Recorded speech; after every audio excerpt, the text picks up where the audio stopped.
After the annihilation in Adelaide, the Indian team defeated the Aussies by 8 wickets in the Boxing Day Test match and equalised the 4-match series 1-all with 2 matches to go. Hello and welcome to Parimatch News Weekly podcast. I am your host Sarthak Karkhanis, and today I will review the Boxing Day Test match and give a preview about the Sydney Test match or maybe the Melbourne Test match. So here we go. So after what was a humiliating defeat in Adelaide, the Indian team came back strongly and they were on top of their game right from ball one, right from the first session itself, or we can say that right from the first few overs. They didn't give Australia the breathing space or didn't even allow them to settle in. We will review the match in detail, but for starting, there's this context to this game. So India were without their regular skipper Virat Kohli. There was a new captain. Ajinkya Rahane was going to lead Australia in the Boxing Day Test match on the biggest stage of them all in the longest format of the game. India made 4 changes. And there was some criticism as well whether they are panicking after what was a one-off display and whether they made the right decisions in the first game and are not backing their decisions now. So there was some air of uncertainty around this Indian team. So Prithvi Shaw, Wriddhiman Saha, Mohammad Shami and Virat Kohli were out, and Shubman Gill, Ravindra Jadeja, Rishabh Pant and Mohammad Siraj were in. So there were 4 changes. As we said, the Indians lost the toss and Australia batted first. So that wasn't quite a pleasant start because Boxing Day Test match, you expect it to be a flat wicket. But as it turned out, it was actually a very good toss to lose because Ajinkya Rahane, in his first test as captain in Australia, we were pretty sure that he will be a calm captain, but strategically you can say that he turned out to be pretty impressive, and that is why, because Jasprit Bumrah was firing in his first spell. He got Joe Burns, and Ajinkya Rahane brought in the first change was of course Ravichandran Ashwin. So he impressed as well, Ravichandran Ashwin, and there was a close in field which was given to Ravichandran Ashwin. So there was a short leg in place, there was a silly point in place, there was a leg slip in place, there was a slip in place. So in the 11th over of the match itself, you don't expect a captain to be so aggressive, but Ajinkya Rahane made sure that he was aggressive and he was quite confident about his field placings, and it turned out to be a successful strategy as India reduced Australia to 38 for 3. Now, and that included in dismissing Steven Smith for a duck. So you can say that Indians were pretty confident.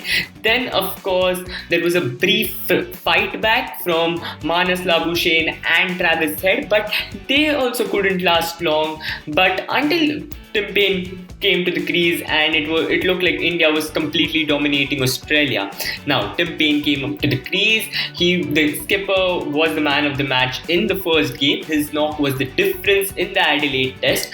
So he was at the crease, and when he was on 7, there was a run-out controversy where a run-out appeal was turned down by the third umpire because he thought that some part of the bat was over the line. But well, the Indian fans, everyone thought that there was nothing over the line, but as it turned out, actually Tim Paine couldn't capitalize on the opportunity that was given to him, you can say, and he was dismissed soon after. He was gone for 13, and pretty uncharacteristically against the Indians, the tail couldn't last long. So India dismissed the tail for like 40 runs were only added for the loss of the last 4 wickets, and Australia were bowled out for 195, and India, in spite of having a lot of odds stacked up against them, as we mentioned, they were on top of their game and were in a pole position after the first innings. But as you can say even in the last test match, India were quite in a dominating position after the first innings, or after both the teams had batted. So there was a sense of tension that whether Australia can come back, and you can say that Australian bowling attack is perhaps one of the best in the world right now, or perhaps the best in the world right now. So there was a sense of tension whether India will be able to capitalize the Indian batting, which was going to miss Virat Kohli. Will they capitalize? As it turned out, Mayank Agarwal was dismissed for a duck in the first over itself. Mitchell Starc dismissed him, but Gill and Pujara made sure that they stitched a 61-run stand for the second wicket, and that was perhaps a turning point, you can say. But they went to day one stumps while they were in a very good position. Then, of course, Pujara was dismissed on the day two, and Ajinkya Rahane came to the crease.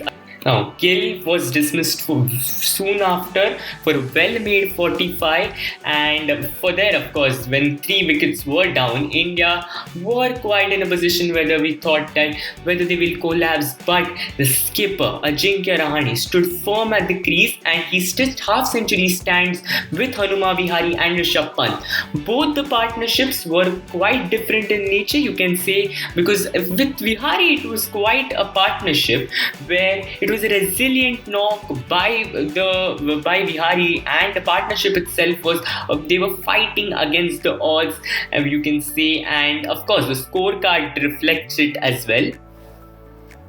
The Vihari partnership with Rahane, of course, was a partnership where they managed to add 52 runs in 21 overs, while with Pant, the Rahane was adding like 50, in less than 15 overs, they added more than 60 runs. So there was a sense of, you could sense that the momentum changed. Rishabh Pant, of course, played a knock of only 29 runs, but the momentum completely changed when he was at the crease, and he took Pat Cummins for like 12 runs in his second spell, which was which was equal to the number of runs which he conceded in the first. Pant, of course, was dismissed soon after, and there was a wicketless session for India in the session 3 of the day 2, as Ravindra Jadeja made sure that he capitalized on the momentum laid down by Rishabh Pant, and that was quite a difference.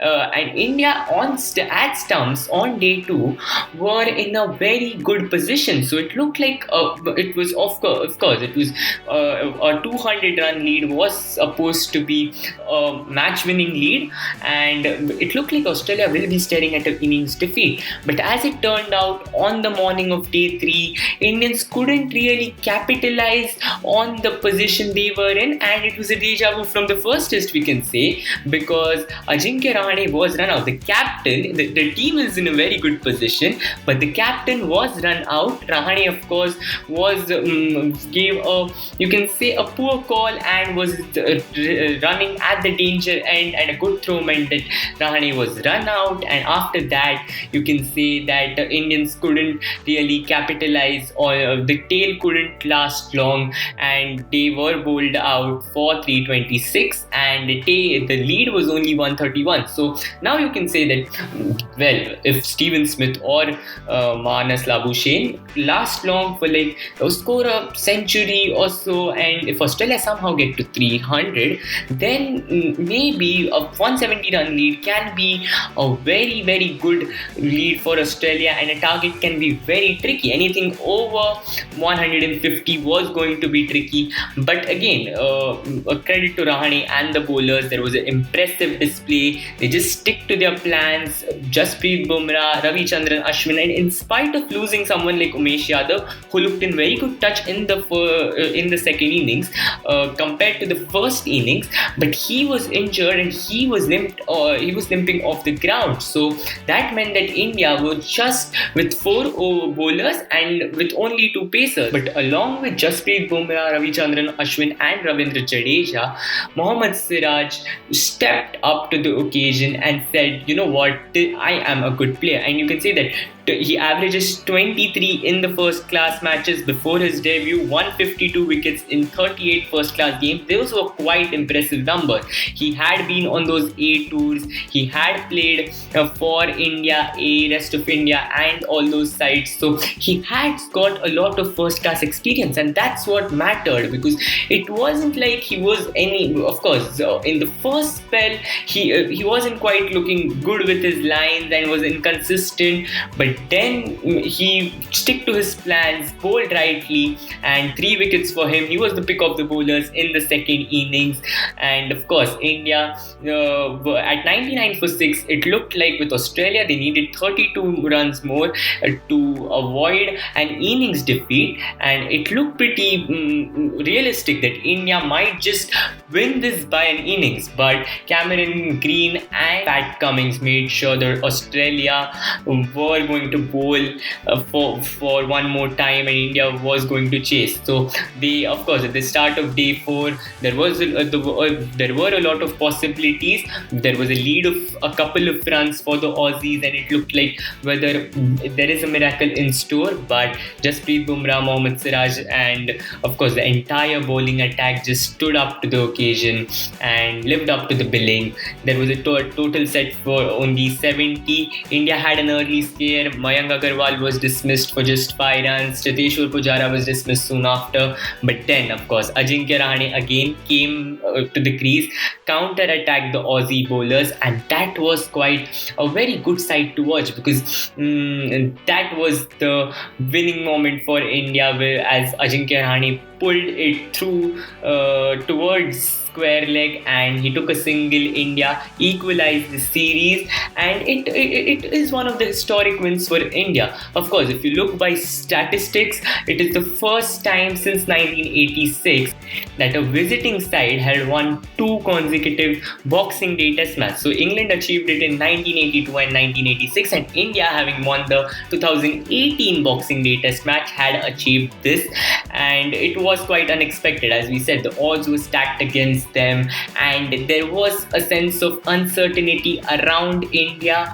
Ajinkya Rahane, of course, led from the front. It was a calm, resilient, with grit, composure, quite defines Rahane's personality. And to talk more about his 100 in the first innings, it was a moment of grit, determination, and throughout, with Australia bowled a lot of good spells. It wasn't like there was just a 1 or 2 good spells and there were loose deliveries. Australia were penetrative, Australia were attacking, but Rahane made sure that India were in the game, and his 100 was, of course, the turning point, or you can say the main point because of which India won the match. And of course, he was adjudged the man of the match. And there was some sense of excitement around the Indian dressing room right through the first 3 days, because India was always in a dominating position. There was excitement for the fans on social media, and of course the early risers as well. So, for them, of course, this proved to be a very good victory, and India is still alive in the Border Gavaskar Trophy. So now this will perhaps go down as India's best overseas test victory, at least in the 21st century. There are a lot of generations which may relate to the 1971 victory in West Indies and England. Then there are some which will say that Adelaide 2003-4 was India's best victory, or some might say even Lord's 2014 or Adelaide 2018. But there were a lot of context to this game, as we mentioned, and without 3 of your best players losing the toss after getting bowled out for your lowest ever total in Test history, it was not easy to come back. And of course, nobody was doubting the ability of this team, but the mental strength that you have to show after getting bowled out for 36 is something. And of course, after your regular captain has returned back home and you are without a lot of challenges, and after that to come back and to register a victory defeating Australia in Australia, is something which has to be appreciated. Now, moving on to the second test, now the situation is reversed. India are now looking like a settled side with Rohit Sharma coming in for the Sydney, or as I said at the start, the Sydney or Melbourne test, because Sydney, there is a COVID outbreak in Sydney, and Australia is skeptical of hosting it, so they will take a decision at the last moment. But Melbourne has been kept as a backup for the third test, so we don't know. Well, it can be Sydney, but at this moment we are not quite sure what will be the venue for the third test between India and Australia. So as we can see, there are a lot of things which have to be sorted out for Australia. For India, of course, they have a pretty settled side, other than of course Umesh Yadav, who is reportedly being ruled out of the third test. Navdeep Saini will come in as he is higher in the pecking order, but you never know whether they will include someone like Shardul Thakur, who is with the team, or even T. Natarajan, who's bowling well in the nets. You never know, but at this moment it looks very likely that Navdeep Saini will be getting his debut in Sydney in the third test, we can say, which is quite certain. And other than that, of course, now Rohit Sharma. So the big talking point before the tour was how Rohit Sharma was injured and how his injury was perhaps mismanaged by the BCCI. But right now, all we can say is that Rohit Sharma, fit and fine, has served his quarantine, will be coming back to practice today or tomorrow. So after that, now who is he going to replace? You go down that order, and there are of course 3 to 4 undroppable batsmen. Shubman Gill has proved himself. Cheteshwar Pujara, of course, is a pillar at number 3, and there is Rishabh Pant who will be keeping wickets. So that leaves you with the option of either dropping someone like Hanuma Vihari or Mayank Agarwal. So India has a decision to make. In my opinion, I think Rohit Sharma, the last time he did anything substantial in test matches was 14 months ago in India, so the conditions were quite different. And of course, there have been just, we can say, 4 test matches since then.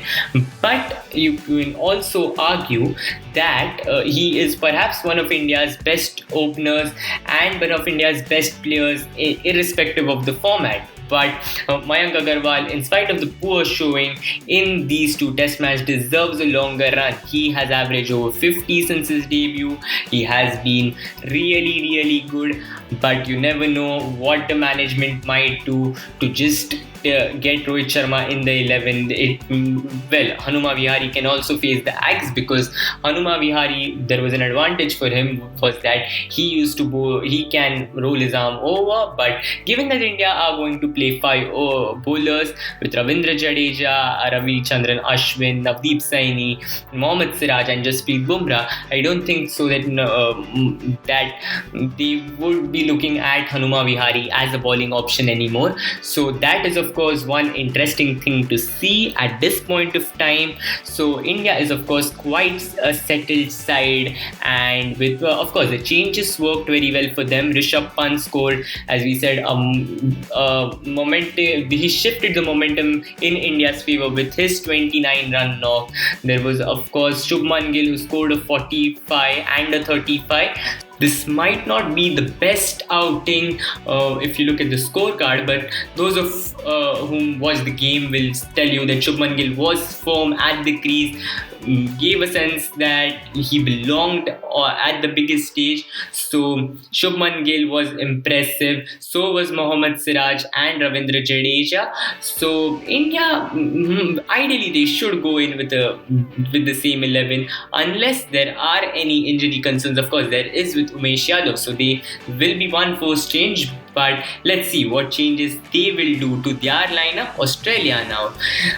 One thing is for certain, that Joe Burns will not be playing the third test. So whether there's a straight swap and David Warner comes in for Joe Burns, and just the batting order, rest of the batting order remains the same with Matthew Wade opening, or whether Matthew Wade is demoted to his original position in the middle order and they include someone like Will Pukowski or Marcus Harris for the opening slot in the third test. So there's a lot to see for Australia camp. They have a lot of options, of course, and let's see how they approach the third test.